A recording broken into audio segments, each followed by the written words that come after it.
ಸಾಮಾಜಿಕ ಹೋರಾಟಗಾರ ರಾಮಚಂದ್ರ ಬೈಕಂಪಾಡಿ ನಿಧನ. ರಂಗಭೂಮಿ ಕಲಾವಿದರಾಗಿಯೂ ಖ್ಯಾತಿ ಪಡೆದಿದ್ರು ರಾಮಚಂದ್ರ ಬೈಕಂಪಾಡಿಯವರು. ಈ ಬಗ್ಗೆ ಒಂದು ವರದಿ ಇದೆ ನೋಡಿ.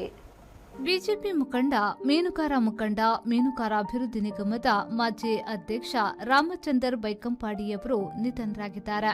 ಅವರಿಗೆ 75 ವರ್ಷ ವಯಸ್ಸಾಗಿತ್ತು.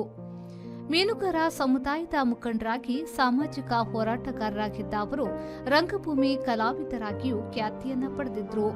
ಬಿಎಸ್ ಯಡಿಯೂರಪ್ಪ ಅವರ ನಿಕಟವರ್ತಿಯಾಗಿದ್ದ ರಾಮಚಂದ್ರ ಬೈಕಂಪಾಡಿ ಅವರು ಕೆಜೆಪಿ ಪಕ್ಷ ಸೇರಿ ಬಳಿಕ ಬಿಜೆಪಿಗೆ ಮರಳಿದ್ರು. ಮಂಗಳೂರು ಉತ್ತರ ವಿಧಾನಸಭಾ ಕ್ಷೇತ್ರದಿಂದ ಬಿಜೆಪಿಯಿಂದ ಹಾಗೂ ಕೆಜೆಪಿಯಿಂದ ಅಭ್ಯರ್ಥಿಯಾಗಿ ವಿಧಾನಸಭಾ ಚುನಾವಣೆಗೂ ಸ್ಪರ್ಧಿಸಿದ್ರು. ಅವಿವಾಹಿತರಾಗಿದ್ದ ಅವರು ರಂಗಭೂಮಿಯಲ್ಲಿ ಸಕ್ರಿಯರಾಗಿದ್ರು.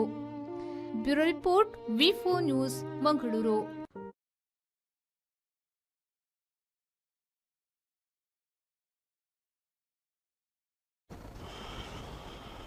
ಸರ್, ಏನು ಸಾಮಾಜಿಕ ಹೋರಾಟಗಾರರಾಗಿದ್ದಂತಹ ರಾಮಚಂದ್ರ ಬೈಕಂಪಾಡಿಯವರು ಏನು ಇವತ್ತು ನಿಧನರಾಗಿದ್ದಾರೆ. ಅಂದ್ರೆ ಅವರು ಸಾಮಾಜಿಕ ಹೋರಾಟಗಾರರಾಗಿದ್ರು, ಕಲಾವಿದರು ಸಹ ಆಗಿದ್ರು. ರಾಮಚಂದ್ರ ಬೈಕಂಪಾಡಿ ನಾನು ಬೆಂಗಳೂರಿನಲ್ಲಿ ಇರುವಾಗ ಮುಂಗಾರು ಪತ್ರಿಕೆ ಬರೆಯುವಾಗ ಅವರಿಗೆ ಮೊದಲ ಸಂಪರ್ಕ ಅವ್ರದ್ದಾಗಿದ್ದು. ಅವರು ಕೂಡ ನನ್ನಂತೆ ವೃತ್ತಿ ಬರಹಗಾರ ಅಲ್ಲದೆ ಇದ್ರು ಕೂಡ ಬರಿತಾ ಇದ್ರು, ಪತ್ರಿಕೆಗಳಿಗೂ ಬರಿತಾ ಇದ್ರು. ಆವಾಗ ಮೀನುಗಾರ ಹೋರಾಟಗಾರರಾಗಿದ್ರು. ರಾಮಚಂದ್ರ ಬೈಕಂಪಾಡಿಯವರನ್ನ ಬಹಳಷ್ಟು ಜನ ರಾಮಚಂದ್ರ ಬೈಕಂಪಾಡಿ ಅಂತೇಳಿ ಬರೀತಾರೆ.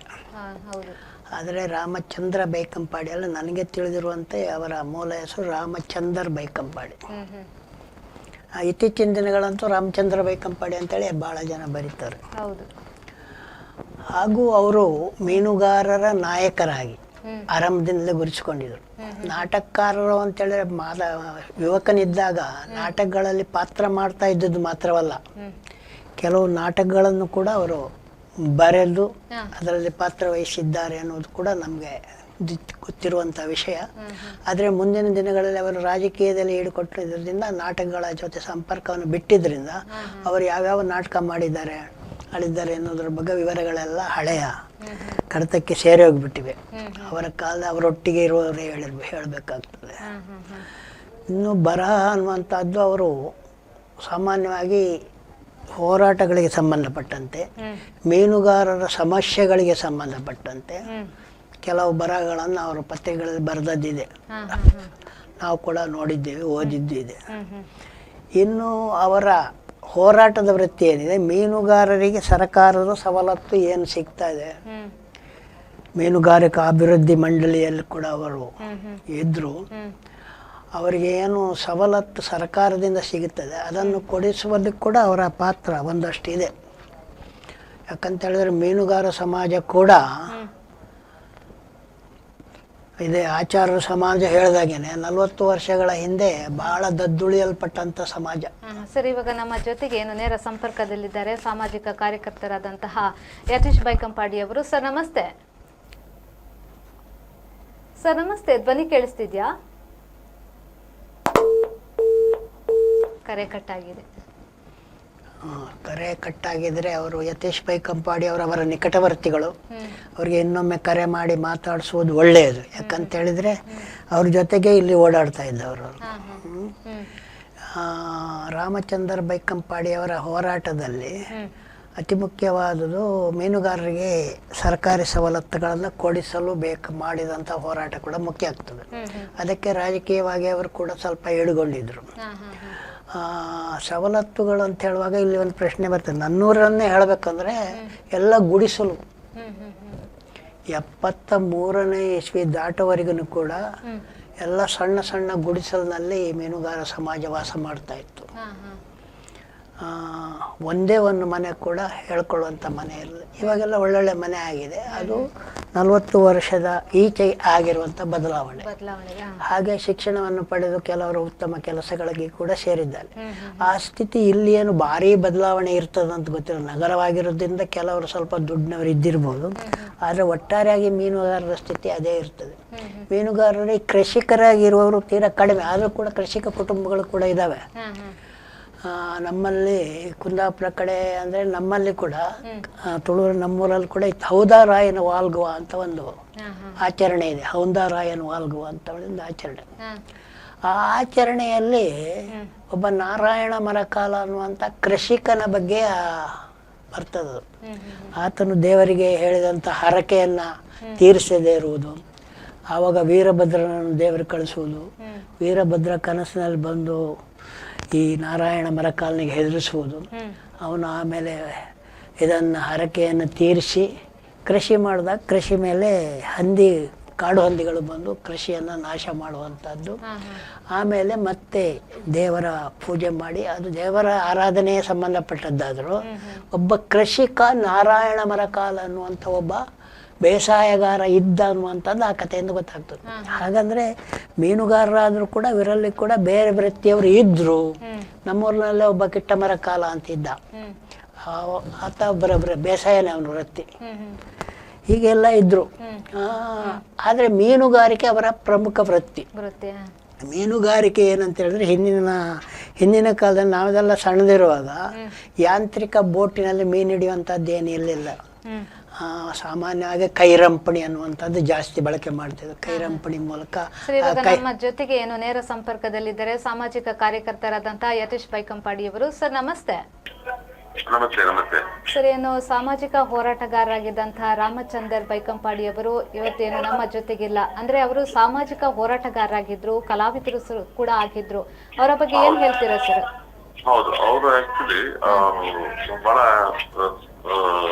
ಸಾಮಾಜಿಕ ಹೋರಾಟ ಒಂದ್ ಕಡೆ ಆದ್ರೆ ಸಾಹಿತ್ಯ, ನಾಟಕ ಇದರಲ್ಲಿ ಅವರು ಫಸ್ಟ್ ಅವರು ತೊಡಗಿಸ್ಕೊಂಡಿದ್ದು. ಅದರಲ್ಲಿ ಬಹಳಷ್ಟು ಹೆಸರು ಮಾಡಿದವರು. ಮತ್ತೆ ರಾಜಕೀಯವಾಗಿ ಜನರಿಗೆ ಸಮಸ್ಯೆ ಆದಾಗ ಅದರೊಟ್ಟಿಗೆ ಜೋಡಿಸ್ಕೊಂಡು ಸ್ವಲ್ಪ ಲೀಡರ್ಶಿಪ್ ತಗೊಂಡು, ಮೀನುಗಾರರ ಹೋರಾಟದಲ್ಲಿ ಸ್ವಲ್ಪ ಲೀಡರ್ಶಿಪ್ ತಗೊಂಡು ಹಾಗೆ ಮೇಲ್ ಬಂದವರು. ಆದ್ರೆ ರಾಜಕೀಯದಲ್ಲಿ ಬಿಜೆಪಿ ಪಕ್ಷ ಈಗ ಪಾಪ್ಯುಲರ್ ಆಗಿದೆ, ಬಟ್ ಆಗ ಸೋಲೋ ಟೈಮಲ್ಲಿ ಇವರೇ ಎಲ್ಲ ಅದರ ಕ್ಯಾಂಡಿಡೇಟ್. ಬಟ್ ಅದು ಮುಂದೆ ಅವರಿಗೆ ಅಷ್ಟು ಅವಕಾಶಗಳು ಸಿಗ್ಲಿಲ್ಲ. ಅದೊಂದು ಅವರಲ್ಲಿ ನೋವಿತ್ತು. ಬಟ್ ಜನರೊಟ್ಟಿಗೆ ಯಾವಾಗ್ಲೂ ಕೆಲಸ ಮಾಡ್ಕೊಂಡು ಅದರ ಪರವಾಗಿ, ಬಡವರ ಪರವಾಗಿ ಧ್ವನಿ ಆಗಿದ್ರು. ಧ್ವನಿ ಆಗಿದ್ರು. ಹೌದು. ಮತ್ತೊಂದು ನಮ್ಮ ಊರಿಗೆ ಕೂಡ ಒಂದು ದೊಡ್ಡ ಒಂದು ಹೆಸರು ಕೂಡ, ಅವರು ಯಾರಾದ್ರು ಬೈಕಂಬಡಿ ಇದ್ರು, ರಾಮಚಂದ್ರ ಬೈಕಂಬಡಿ ಗೊತ್ತಿದ್ಯಾ ಅಂತ ಹೇಳ್ತಾ ಇದ್ರು. ಅಷ್ಟು ಹೆಸರು ಮಾಡಿದ್ರು. ಅಂದ್ರೆ ನಿಮ್ಮ ಮತ್ತು ಅವರ ಜೊತೆ ಒಡನಾಟ ಹೇಗಿತ್ತು ಸರ್? ಅಂದ್ರೆ ನಾವು ತುಂಬಾ ಜೂನಿಯರ್, ಬಟ್ ಅವ್ರ ಏಜ್ ಇರ್ಲಿಲ್ಲ. ಅಂದ್ರೆ ದೊಡ್ಡವರು ಸಣ್ಣವಂತಲ್ಲ, ಎಲ್ಲಾರು ಒಂದೇ ರೀತಿ ಗೌರವ ಕೊಟ್ಟೆ ಮಾತಾಡ್ತಿದ್ರು. ಬಟ್ ಪ್ರತಿಯೊಂದರಲ್ಲೂ ಯಾವ್ದಕ್ಕೂ ನಾವು ಕರೆದಾಗ ಇಲ್ಲ ಅಂತ ಹೇಳ್ತಿರ್ಲಿಲ್ಲ. ಆಕ್ಟಿವ್ ಆಗಿ ಇನ್ವಾಲ್ವ್ ಆಗಿ ಅವರ ಕೆಪಾಸಿಟಿಯಲ್ಲಿ ಏನು ಕೆಲಸ ಮಾಡಿ ತಗೋದು ಅದನ್ನೆಲ್ಲ ಮಾಡ್ತಾ ಇದ್ರು. ಸರ್, ಒಮ್ಮೆ ಏನು ಅವರು ಕೆಜೆಪಿ ಅಂದ್ರೆ BS ಯಡಿಯೂರಪ್ಪ ಅವರ ನಿಕಟವರ್ತಿ ಆಗಿದ್ದುಕೊಂಡು ಏನು ಕೆಜೆಪಿಯಿಂದ ಅಭ್ಯರ್ಥಿಯಾಗಿ ಕೂಡ ವಿಧಾನಸಭಾ ಚುನಾವಣೆಗೆ ಸ್ಪರ್ಧಿಸಿದ್ರಂತ. ಹೌದು. ಕೆಜೆಪಿ ಯಡಿಯೂರಪ್ಪ ಅವರೊಟ್ಟಿಗೆ ಅವರು ಬಿಜೆಪಿ ಬಿಟ್ಟು ಕೆಜೆಪಿ ಸೇರಿದ್ರು. ಕೆಜೆಪಿಲಿ ಆಕ್ಚುಲಿ ನಾನು ಬಹಳ ಒಂದು ಆತ್ಮೀಯನಾಗಿದ್ದಾಗ ನೀವು ಕಂಟೆಸ್ಟ್ ಮಾಡಬೇಡಿ ಅಂತ ಹೇಳಿದೆ. ಬಟ್ ಅವ್ರಿಗೆ ಪ್ರೆಷರ್ ಜಾಸ್ತಿ ಇತ್ತು. ಯಾಕಂದ್ರೆ ಇವತ್ತು ನಾಳೆ ಅದು ಒಟ್ಟಾಗತ್ತೆ ಅಂತಾನು ಗೊತ್ತಿತ್ತು. ಬಟ್ ಅವರು ಕಂಟೆಸ್ಟ್ ಮಾಡಿದ್ರು. ಅದೊಂದು ಏನೋ ಸ್ವಲ್ಪ ನನಗೇನೋ ಸರಿ ಕಾಣಿರ್ಲಿಲ್ಲ. ಬಟ್ ಮತ್ತೆ ಪುನಃ ಬಿಜೆಪಿಗೆ ಬಂದ್ರು. ಬಿಜೆಪಿಲಿ ಎಲ್ಲರೂ ಯಡಿಯೂರಪ್ಪ ಅವರೊಟ್ಟಿಗೆ ಕೂಡ ಪುನಃ ಬಂದ್ರು. ಹಾಗೆ. ಓಕೆ, ಥ್ಯಾಂಕ್ ಯು ಸರ್ ಮಾಹಿತಿಗಾಗಿ. ಅವರು ಮೀನುಗಾರರ ಕುಟುಂಬದವರು ಮುಖ್ಯವಾಗಿ ನಡೆದುಕೊಳ್ಳುವಂಥ ಉರುವ ಮಾರಿಯಮ್ಮನ ದೇವಸ್ಥಾನದ ಬಗ್ಗೆ ಕೂಡ ಬಹಳ ಉತ್ಸುಕರಾಗಿ ಓಡಾಡ್ತಾ ಇದ್ರು ರಾಮಚಂದ್ರ ಬೈಕಂಪಾಡಿಯವರು. ಸಾಕಷ್ಟು ಸಾರಿ ಯಾರ ಹತ್ರ ಜೊತೆ ಮಾತಾಡುವಾಗ ಅಲ್ಲಿಯೇ ಕೂಡ ಕರೆಸಿ ಮಾತಾಡ್ತಾ ಇದ್ದುದುಂಟು. ಅವರು ಅಲ್ಲೇ ಚರ್ಚೆಗಳನ್ನು, ಸಭೆಗಳನ್ನು ನಡೆಸ್ತಾ ಇದ್ದುದುಂಟು. ಹಾಗೂ ಅವರ ರಾಜಕೀಯ ಜೀವನ ಅನ್ನುವಂಥದ್ದು ಅವರು ಹೇಳಿದ್ರು. ಇವಾಗ ಸೋಲುವ ಸಮಯದಲ್ಲಿ ಅವ್ರನ್ನ ಬಳಸ್ಕೊಂಡವರು, ಗೆಲ್ಲಲು ಬರುವಂಥ ಸ್ಥಿತಿಯಲ್ಲಿ ಅವರಿಗೆ ಅವಕಾಶ ಕೊಡಲಿಲ್ಲ. ಅದನ್ನು ಹೇಳುವಾಗ ಇಲ್ಲಿ ಕಾರ್ಕಳದಲ್ಲಿ ಕೂಡ ಹಾಗೇನೆ. ಕಾರ್ಕಳದಲ್ಲಿ ಒಬ್ಬರು ಜೈನರಿದ್ದರು. ಅವರು 4 ಬಾರಿ BJPಯಿಂದ ವೀರಪ್ಪ ಮೊಯ್ಲಿ ವಿರುದ್ಧ ಸ್ಪರ್ಧಿಸಿ ಸೋತಿದ್ರು. ಆದರೆ ಮುಂದೆ ಕಾಂಗ್ರೆಸ್ ಸೋಲುವ ಹಂತದಲ್ಲಿ ಅವರಿಗೆ ಟಿಕೆಟೇ ಕೊಡಲಿಲ್ಲ. ಅದೇ ರೀತಿ ಇಲ್ಲಿ ಇವರಿಗೂ ಆಯ್ತು. ಸುರತ್ಕಲ್, ಇವಾಗ ಏನು ಮಂಗಳೂರು ಉತ್ತರ ಕ್ಷೇತ್ರ ಅಂತೇಳಿ ಹೇಳ್ತೀವಿ, ಅದಕ್ಕೆ ಸುರತ್ಕಲ್ ಕ್ಷೇತ್ರ ಅಂತ ಹೇಳಿದ್ರು. ಸುರತ್ಕಲ್ ಕ್ಷೇತ್ರದಲ್ಲಿ ಆರಂಭದ ಇಬ್ಬರು ಶಾಸಕರು ಕೂಡ ಬಿರುವ ಜನಾಂಗದಿಂದ ಬಂದವರಾಗಿದ್ದರು. ಅನಂತರ ಅಲ್ಲಿ ಬೇರೆ ಬೇರೆ ಜನಾಂಗರು, ಮುಖ್ಯವಾಗಿ ಬಂಟ ಜನಾಂಗದಿಂದ ಬಂದವರು ಶಾಸಕರಾದರು. ಹಾಗೆ ಬೇರೆ ಜನಾಂಗದಿಂದ ಬಂದವರು ಕೂಡ ಶಾಸಕರಾದರು. ಆದರೆ ಅಲ್ಲಿ ಎಸ್ ಕೆ ಅಮೀನ್ ಅಂತ ಇಲ್ಲಿ ವಿಧಾನ ಪರಿಷತ್ಗೆ ಹೋಗಿದ್ರು ಅವರು, ಇಲ್ಲಿ ಮಂಗಳೂರಿನಲ್ಲಿ ಇದ್ದರು. ಅವರು ಕೂಡ ಒಮ್ಮೆ ಸುರತ್ಕಲ್ಗೆ ಟಿಕೆಟ್ಗೆ ಪ್ರಯತ್ನಿಸಿದ್ದರು. ರಾಮಚಂದ್ರ ಬೈಕಂಪಾಡಿ ಅವರು ಬಹಳಷ್ಟು ಸಾರಿ ಸುರತ್ಕಲ್ ಕ್ಷೇತ್ರದ ಟಿಕೆಟ್ಗಾಗಿ ಪ್ರಯತ್ನಿಸಿ ಸಿಗಲಿಲ್ಲ. ಹಾಗಾಗಿ ಅವರಿಗೆ ಅದೊಂದು ವಿಷಯದಲ್ಲಿ BJPಯ ಜೊತೆಗೆ ಭಿನ್ನಾಭಿಪ್ರಾಯ ಇತ್ತು, ಸಿಟ್ಟು ಇತ್ತು. ಆದರೆ ಪಕ್ಷವನ್ನು ಬಿಟ್ಟಿರಲಿಲ್ಲ. ಈ ಯಡಿಯೂರಪ್ಪನವರಿದಾರಲ್ಲ, ಯಡಿಯೂರಪ್ಪನವ್ರದ್ದು ಒಂದು ಎರಡು ಮೂರು ಥರ ವ್ಯಕ್ತಿತ್ವ, ವಿಚಿತ್ರ ವ್ಯಕ್ತಿತ್ವ. ಅಂದರೆ ಆ ಮನುಷ್ಯ BJPಯಲ್ಲಿದ್ದರೂ ಎಲ್ಲ ಜಾತಿಯವರಿಗೆ, ಮುಸ್ಲಿಮ್ರನ್ನ ಹಿಡ್ಕೊಂಡಿದ್ದಾರೆ ಅವರು. ಮುಸ್ಲಿಮ್ರು ಕೆಲವರು ಅವ್ರ ಹಿಂಬಾಲಕರಿದ್ದಾರೆ, ಬೇರೆ ಬೇರೆ ಜಾತಿಯವ್ರನ್ನ ಹಿಡ್ಕೊಂಡಿರ್ತಾರೆ. ಬೇರೆ ಬೇರೆ ಜಾತಿಯವರಿಗೆ ಅವಕಾಶ ಆದರೆ ಇದು ಕೊಡ್ತಾರೆ. ಉದಾಹರಣೆಗೆ ಇಲ್ಲಿ ಈ ಮೋಸ ಮಾಡಿದ್ರು ಯಾರು, ಕಾಂಗ್ರೆಸ್ನವರು ಹರಿಕೃಷ್ಣ ಬಂಟ್ವಾಳ ಮತ್ತು ಅವರಿಗೆಲ್ಲ ಒಂದಿಬ್ಬರಿಗೆ ಮೋಸ ಮಾಡಿದ್ರು. BJP ಹೋದ ಕೂಡಲೇ ಯಡಿಯೂರಪ್ಪ ಅವರಿಗೊಂದು ಮೇಲ್ಮನೆ ಸದಸ್ಯತ್ವವನ್ನು ಕೊಟ್ಬಿಟ್ರು. ಈ ಥರ ಕೆಲವೆಲ್ಲ ಇದೆ ಆ ಮನುಷ್ಯನ. ಅದೇ ರೀತಿ ಕೋಟ ಶ್ರೀನಿವಾಸ ಪೂಜಾರಿ ಅವರು, ಅವರ ರಾಜಕೀಯ ಲಾಭಕ್ಕೆ ಇದ್ದರೂ ಕೂಡ ಅವರನ್ನ ಮಂತ್ರಿ ಮಾಡಿ, ಯಾಕಂದರೆ ಜಿಲ್ಲೆಯಲ್ಲಿ ಅತಿ ಹಿಂದುಳಿದ ಜಾತಿಯವರನ್ನು ಮಂತ್ರಿ ಮಾಡೋದ್ರಲ್ಲಿ ಜನತಾದಳದವತ್ತು ಮಾಡಲೇ ಇಲ್ಲ. ಕಾಂಗ್ರೆಸ್ನವರು ಕೂಡ ಭಾಳ ಹಿಂದುಳಿದಿದ್ರು. ಅಂಥ ಟೈಮ್ನಲ್ಲಿ ಕೋಟ ಶ್ರೀನಿವಾಸ ಮಂತ್ರಿ ಮಾಡಿ ಬೆಳೆಸಿದಂಥ BS ಯಡಿಯೂರಪ್ಪ. ಈಗೆಲ್ಲ ಇಷ್ಟೆಲ್ಲ ಇದ್ದರೂ ಕೂಡ ಆ ಮನುಷ್ಯನ ಅತಿ ದೌರ್ಬಲ್ಯ ಅಂತೇಳಿದರೆ ಸ್ವಲ್ಪ ಬೇರೆ ಬೇರೆ ದೌರ್ಬಲ್ಯ ಇತ್ತು. ಅದ್ರ ಜೊತೆಗೆ ಹಣ, ಅತಿ ಹೆಚ್ಚು ಹಣ ಮಾಡಿದಂಥ ರಾಜಕಾರಣಿಗಳೇ ಅವರು ಬರ್ತಾರೆ. ಆ ಹಣವನ್ನು ಸಾಕಷ್ಟು ಬೇನಾಮಿ ಕೂಡ ಇಟ್ಟಿದೆ. ಇದು BJPಯವರಿಗೆ ಭಾಳ ಚೆನ್ನಾಗಿ ಗೊತ್ತಿದೆ. ಹಾಗೆ ಏನು ಮಾಡ್ತಾರೆ, ಅವರು ಮುಖ್ಯಮಂತ್ರಿ ಆದಾಗಲೆಲ್ಲ ನಿಮ್ಮ ಬೇನಾಮಿ ಎಲ್ಲೆಲ್ಲ ಅಂತ ಗೊತ್ತಿದೆ ಅಂತ ಬೆದರಿಸಿಬಿಟ್ಟು ಅವ್ರನ್ನ ಮುಖ್ಯಮಂತ್ರಿ ಸೀಟಿಂದ ಇಳಿಸ್ತಾರೆ. ಆಗಲೂ ಕೂಡ ಇಳಿಸಿ 2011 ಕೂಡ ಇಳಿಸಿಬಿಟ್ಟು ಮುಖ್ಯಮಂತ್ರಿ ಸ್ಥಾನದಿಂದ ಇಳಿಸಿದ್ರು. ಆವಾಗ ಸಿಟ್ಟು ಬಂದು BS ಯಡಿಯೂರಪ್ಪನವರು ಕರ್ನಾಟಕ ಜನತಾ ಪಕ್ಷ ಅಂತ ಹೇಳ್ಬಿಟ್ಟು ಒಂದು ಪಕ್ಷವನ್ನು 2012ರಲ್ಲಿ ಕಟ್ಟಿದ್ರು. ಆವಾಗ ಇವರು ಕೂಡ ರಾಮಚಂದ್ರ ಬೈಕಂಪಾಡಿ ಕೂಡ KJPಗೆ ಹೋಗಿದ್ರು. 2013ರ ವಿಧಾನಸಭಾ ಚುನಾವಣೆಯಲ್ಲಿ ಇವರಿಗೆ ಸುರತ್ಕಲ್ಲಲ್ಲಿ BJP ಟಿಕೆಟ್ ಕೊಟ್ಟಿರಲಿಲ್ಲ, KJP ಟಿಕೆಟ್ ಕೊಡ್ತು. ಅವರು BJPಯವರ ಇದ್ದವರೆಲ್ಲ. ಹಾಗಾಗಿ 2013ರಲ್ಲಿ ಸುರತ್ಕಲ್ನಿಂದ ಅವರು KJP ಪಕ್ಷದ ಅಭ್ಯರ್ಥಿಯಾಗಿ ಸ್ಪರ್ಧಿಸಿದ್ರು, ಸೋತರು. ಅದು ಎರಡನೇ ವಿಷಯ. ರಾಜಕೀಯದಲ್ಲಿ ಜನಪ್ರತಿನಿಧಿ ಆಗುವಂಥ ಅವಕಾಶ ಇಲ್ಲ. ರಾಜಕೀಯದಲ್ಲಿ ಪಕ್ಷದ ಕಾರ್ಯಕಾರಿ ಮಂಡಳಿಯಲ್ಲಿದ್ದರು, ಬೇರೆ ಬೇರೆ ಕಾರ್ಯಕ್ರಮಗಳಲ್ಲಿದ್ದರು. ಹಾಗೆಲ್ಲ ಇದ್ದಂಥ ರಾಮಚಂದ್ರ ಬೈಕಂಪಾಡಿಯವರು ಒಂದು ವಿಶೇಷವಾದ ವ್ಯಕ್ತಿತ್ವ. ಅವರು ಹೋರಾಟದಲ್ಲಿ ಎಷ್ಟರ ಮಟ್ಟಿಗೆ ತೊಡಗಿಕೊಂಡಿದ್ರು, ಇದರ ಮದುವೆ ಆಗಲಿಲ್ಲ ಅವರು. ಆಮೇಲೆ ಬೇರೆ ಬೇರೆ ಜನರು, ಉದಾಹರಣೆಗೆ ನನ್ನನ್ನೇ ತೆಗೆದುಕೊಂಡ್ರೆ ನನಗೆ ಗೊತ್ತು, ನಾನು BJPನ ಬೈಬವನು, ದೇವರನ್ನು ಬೈಯುವವನು.